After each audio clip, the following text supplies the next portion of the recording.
Hello बच्चों, कैसे हैं आप सभी। आशा करती हूँ कि आप सभी बहुत अच्छे होंगे और आप सभी ने जो पिछला अध्याय है वो अच्छे से कंप्लीट कर लिया होगा। तो चलिए अब हम चलते हैं हमारे 8वें अध्याय पर, जो कि है भारत के प्रमुख बांध।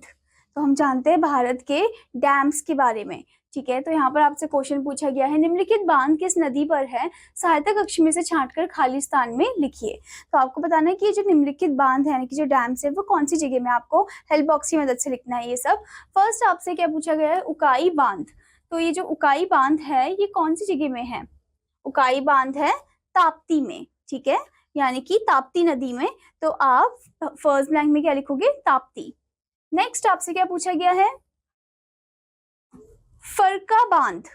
फरका बांध कौन से रिवर में है, कौन सी नदी में है, वो है हुगली।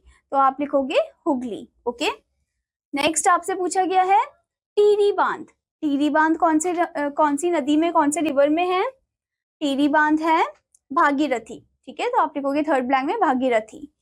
नेक्स्ट आपसे पूछा गया है गांधी बांध। गांधी बांध कौन सी रिवर में है, गांधी बांध है चंबल। तो आप लिखोगे वहां पर चंबल। ठीक है।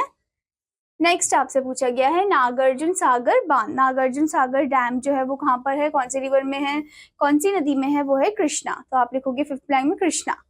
नेक्स्ट आपसे पूछा गया है कोसी बांध। कोसी बांध कौन सी नदी में है, कोसी बांध है कोसी में। ठीक है, कोसी नदी में। तो आप लिखोगे सिक्स ब्लैंक में कोसी।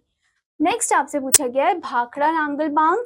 भाखड़ा नांगल बांध कौन सी उसमें है, रिवर में, वो है सतलुज। तो आप लिखोगे सेवन ब्लैंक में सतलुज।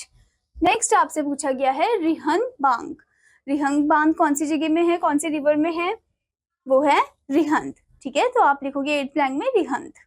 अब आपको यहाँ पर एक पॉइंट दिया गया है, क्या आप जानते हैं गोदावरी नदी पर हीराकुंड बांध निर्मित है। गोदावरी नदी पर कौन सा बांध है, कौन सा डैम है, वो है हीराकुंड बांध। ओके। आशा करती हूँ बच्चों कि आपको अध्याय अच्छे समझ में आया होगा, और आपका होमवर्क है कि आपको ये जितने भी बांध हैं उनके नाम और कौन सी नदी में है वो भी आपको याद करना है। अब मैं आपको मिलूंगी अगले अध्याय में, तब तक के लिए धन्यवाद बच्चों।